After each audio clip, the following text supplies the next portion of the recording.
Welcome to the most important week of the year for the podcast industry. Welcome to Podcast Movement 2025.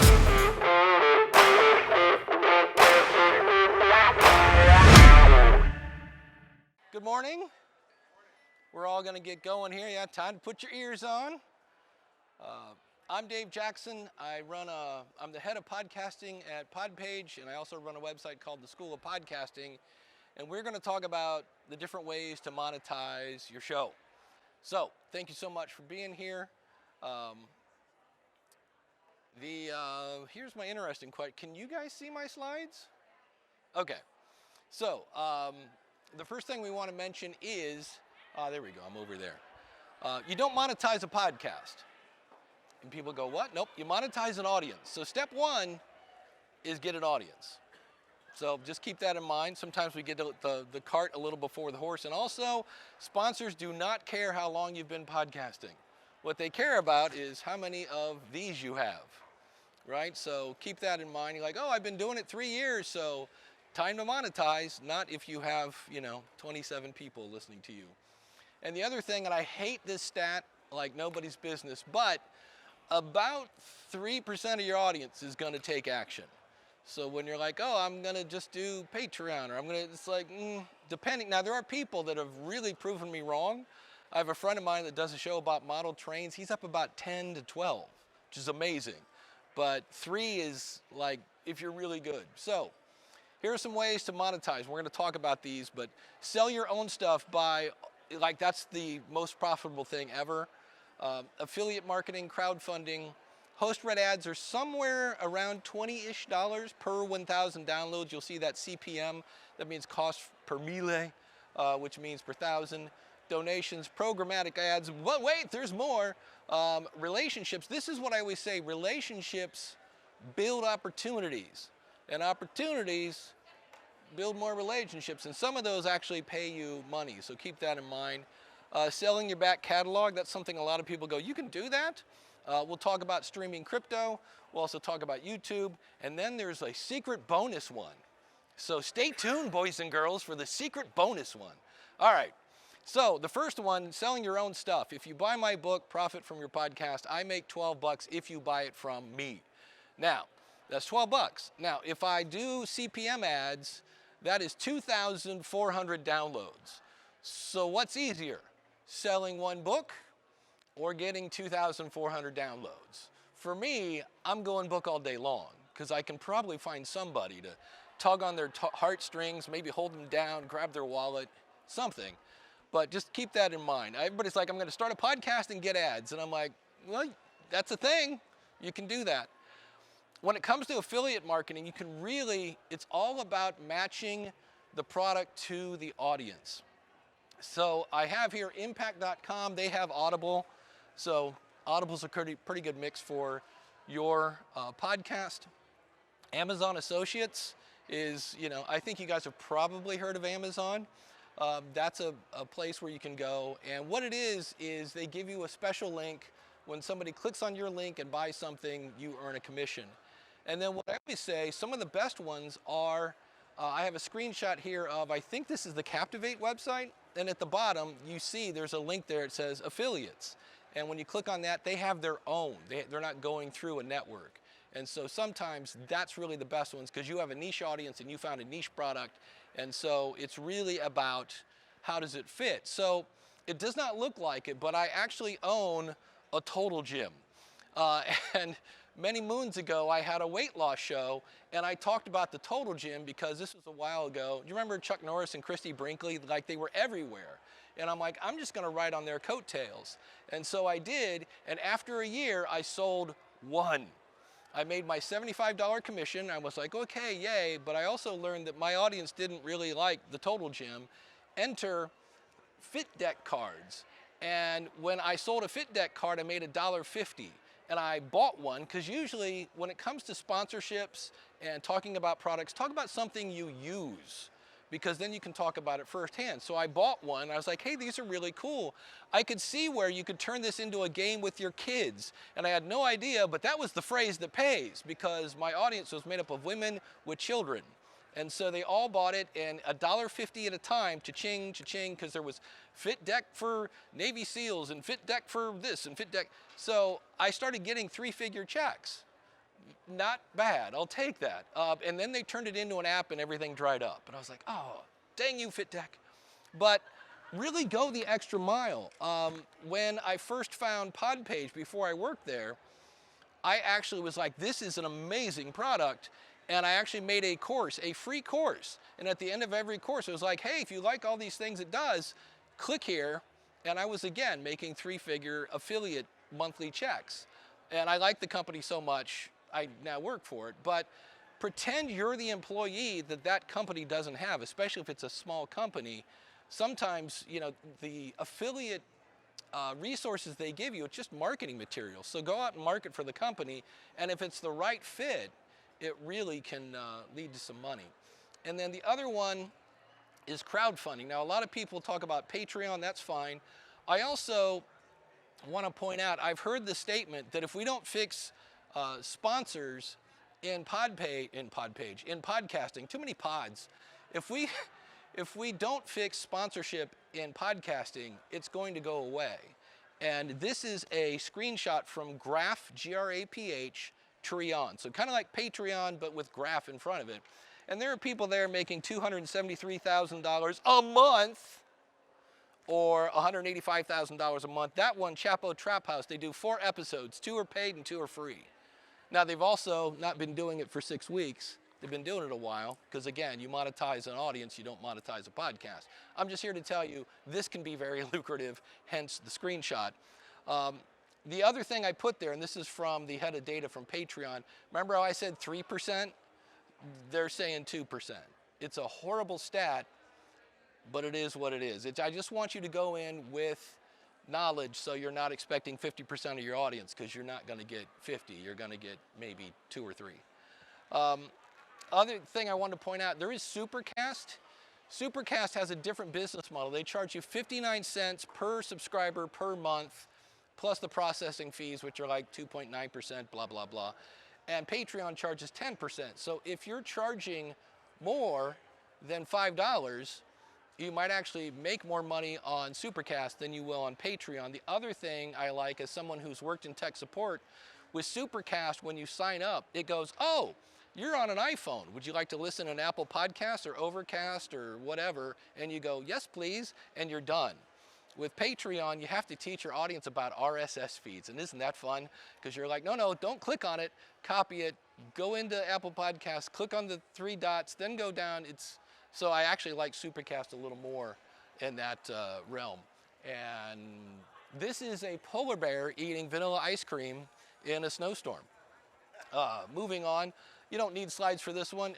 If you guys haven't heard, Mark Maron is leaving his show, and he has an app. And what he does is the last 50 episodes are free. They're available to everybody. And then when you go to episode 51, it is, there we go. When you get to episode 51, you have to pay for it. And so I talked to Rob Walsh from Libsyn, because at one point Mark was on Libsyn, and he was charging $5 a month. And I go, at the height of WTF, how many members did he have getting his app? Anybody want to guess? Which is funny, because I probably couldn't hear you because I have headphones on. But anyway, the correct answer is 43,000, which means $215,000 a month. And Buzzsprout and Captivate both make this really easy. You can just go in and say, this is a premium one, this is a premium one. And I was like, because I'm coming up on 1,000 episodes. I was like, maybe. So, because that one really is passive income. You just go in and flick a switch. So, something to think about. Host read ads, this is where your better helps, your, all the different things we hear people talking about. And depending on who you talk to, this is why I say 20. You can see where our good friends at Perplexity say that people are getting anywhere from 18 to 50. So I usually say 20, 25. Now, the good news is that you can get these, even if you don't have, like you can get a sponsor that fits your show. I have nowhere near 10,000 downloads an episode which is what they're looking for minimum.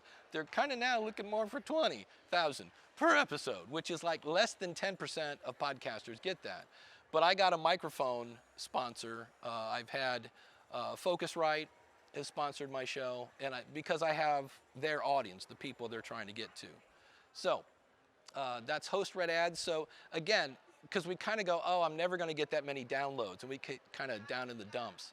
It's just a matter of finding the right product for your audience. So keep that in mind. And then the last one is donations, in terms of just flat out asking people for your money. And sometimes we feel a little salesy. Like when we go into soft promotion, we're like, ooh, ugh, you know, and it's like, no. If you look at PBS, they've been doing this for a very long time, right? You're watching your favorite James Taylor concert, and they break in to say, hi, wouldn't you like the James Taylor handkerchief and the Dame, you know. So if you're delivering value to your audience, it's not that they're giving you money for nothing. They're giving you money because you gave them value. You gave them content that they can't get anyplace else. I always say you should be making people do at least one, preferably two, of the following. Make them laugh, cry, think, groan, educate, or entertain. If you're not doing any of those, there's a word for it. It's called boring. And my advice is don't be boring. It doesn't work that well. But I know there's Buy Me a Coffee.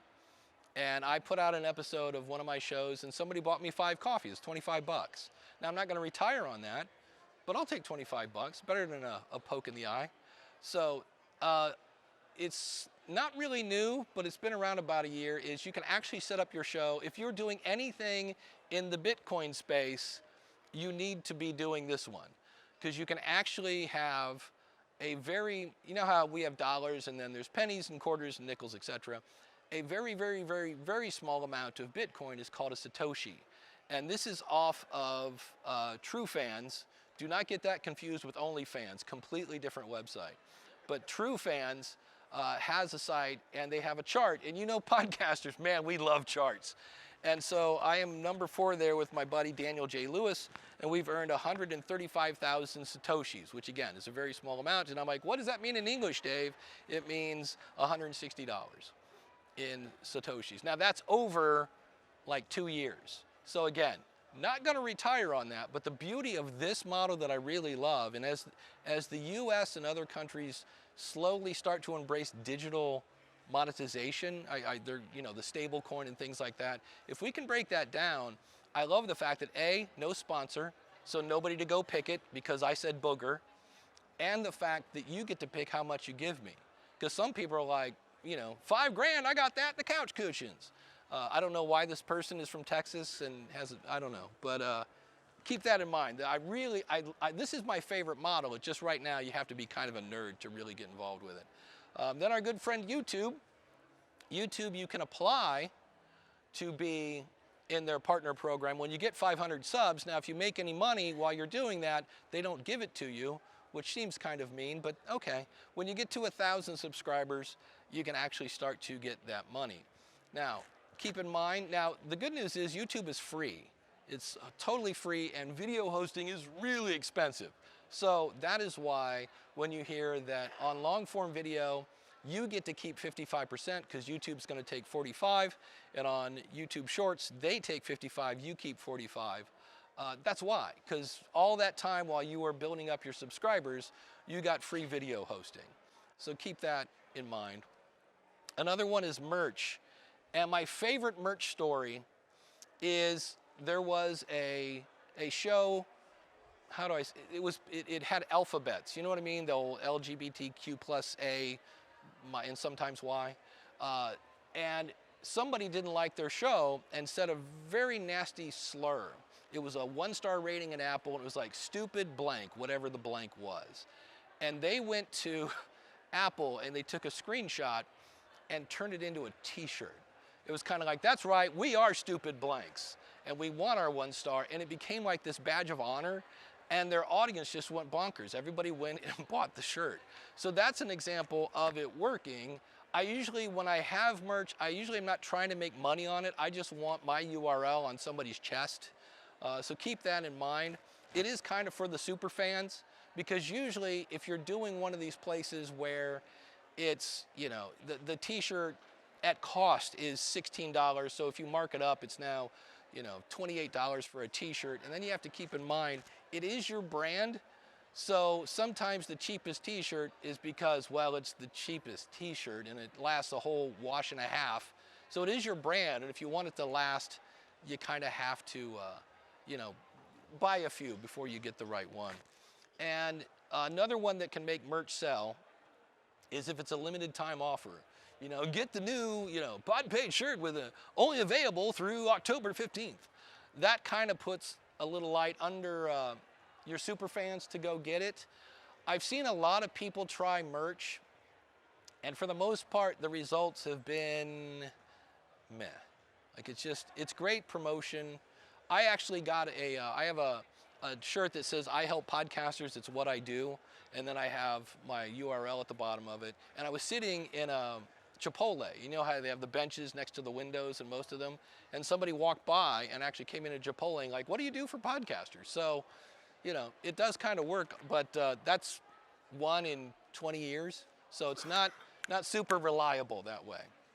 But you might be thinking, Dave, didn't you miss one?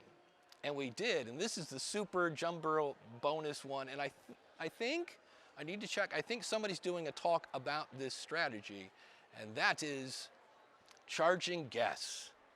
And this is where it sounds like a great thing.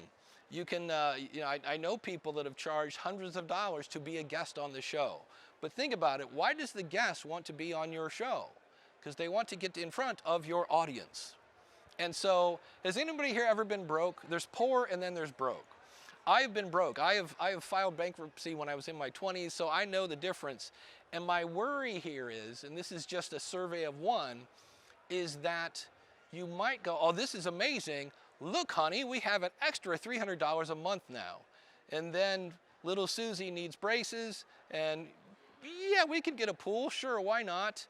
And then you get Netflix and Apple Plus and Hulu, and all of a sudden the $300 isn't extra anymore, and now you'll be like, wait a minute, yes, I feel a pulse, you can be on my show. And consequently, the audience was coming for the valuable content, and now you're letting anybody with a pulse be on your show, so you might lose your audience, and if you lose your audience, then why would someone pay to get in front of nobody? So when it comes to this particular strategy, I'm like, I'm not a fan. If somebody asked me to pay to be on my show, I'm like, let's see, there's only 3,999,000 more I could be on that aren't going to ask me to pay. So that's one I just consider that a slippery slope. So as we go into this, again, selling your stuff by like ridiculous amounts, it's the most profitable thing you can do. So if you've got a product, that's great for, coaches, consultants, anybody that has a product to sell. Go that route. Affiliate marketing, again, can be really handy. One affiliate marketing, does anybody remember Jillian Michaels, the trainer? Well, she was on The Biggest Loser, and then she went off The Biggest Loser and did a podcast, and then she went back to The Biggest Loser, and everybody was like, hey, what happened to the Jillian Michaels podcast? Well, I'm a huge Jillian fan, and so I started a Jillian Michaels podcast. It was a fan cast. I always let people know, hey, in case you haven't figured it out, I'm not Jillian Michaels.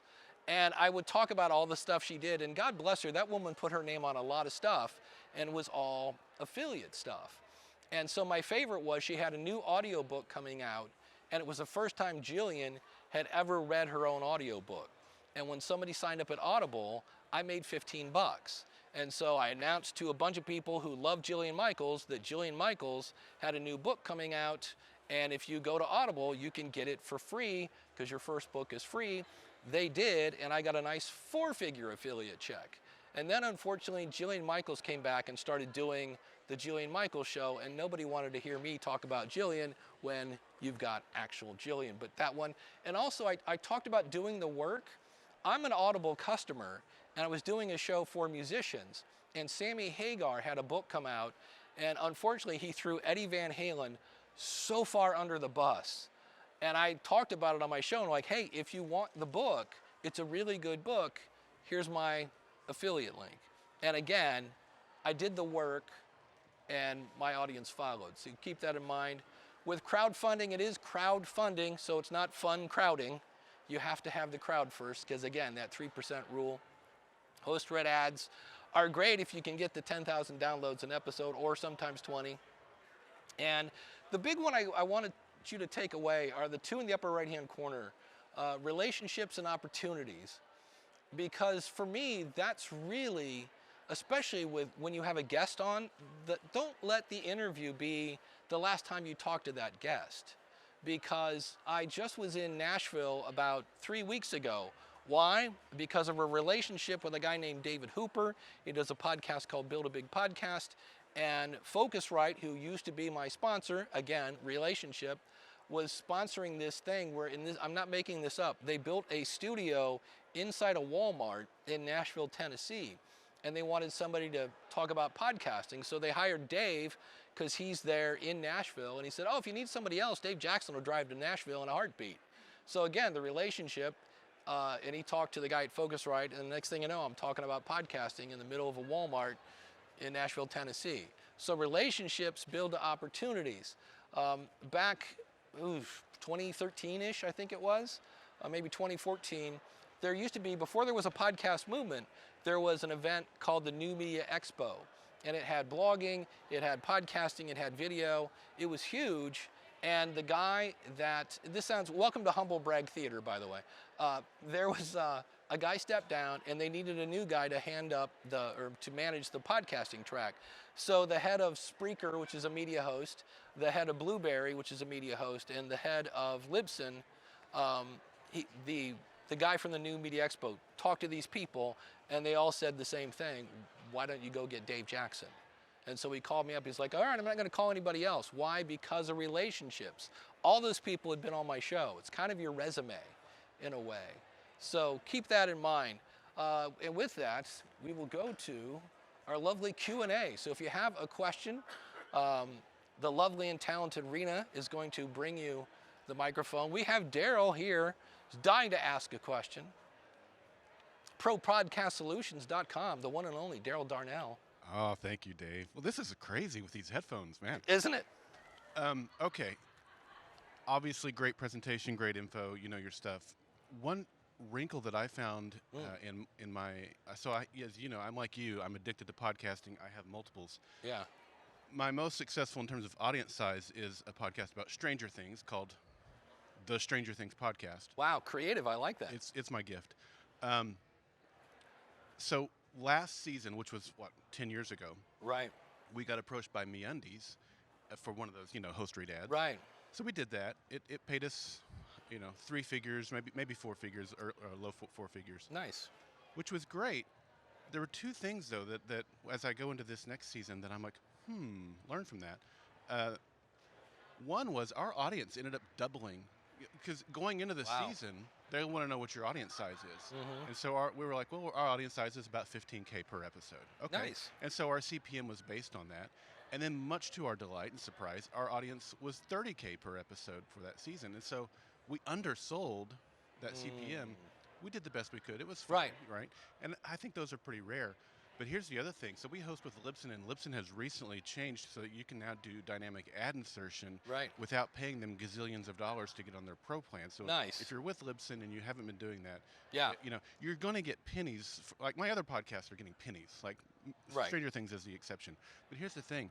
Now I can monetize my off season, where before that content I couldn't monetize in the off season because they didn't offer a dynamic ad insertion. Right. And so I'm going to make more this season as we get up to it from that CPM. But if I get approached from MeUndies or somebody else, that's still an avenue that we're going to look at. And so this hybrid option that I have available now through Libsyn is going to be a great win for us. So that's something to consider as well. Beautiful. Yes, I worked at Libsyn for 8 years, and if you want ads, go see the Libsyn booth.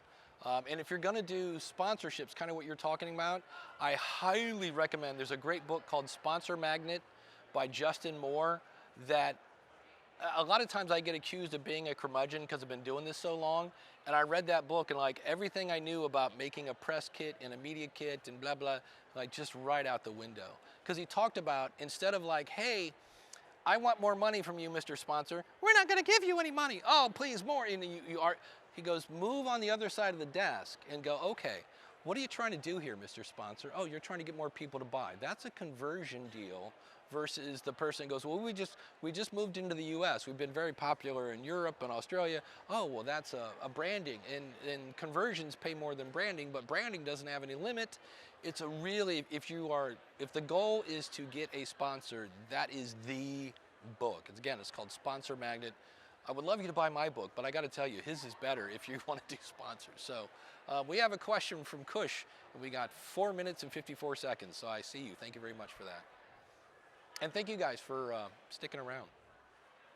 My question is about pricing. Yeah. For these types of sponsorships. I call them partnerships. Yes. Where you position their product as an ambassador, and you just don't put them in your podcast. You talk about them across your media presence, right? So you talk about them in your newsletter and you create Instagram content for them.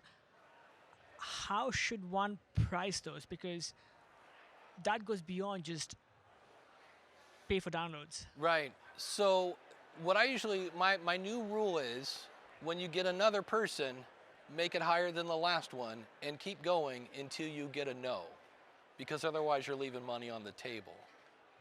In a nutshell. And the thing is, and we all do this, we undervalue, because I'm just me, I'm just a guy in a spare bedroom. It's like, no, and especially if you throw the I word out there, you're an influencer.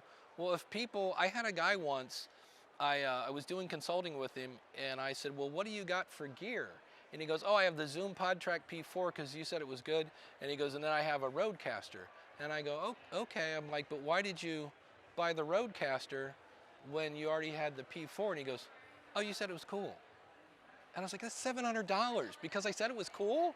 I was like, holy, this thing's loaded. I got to watch what comes out of my mouth. So in terms of pricing, you want something that works for the partner, and you want it also to be more than peanuts. So I always say, kind of figure out where you're, if you want to sound really smart, you can ask them what their customer acquisition cost, which proves that you do watch Shark Tank. But that might give you an idea where to start. And then for my travels, you want to go higher than you think. When you start to feel uncomfortable, you're probably approaching really your value.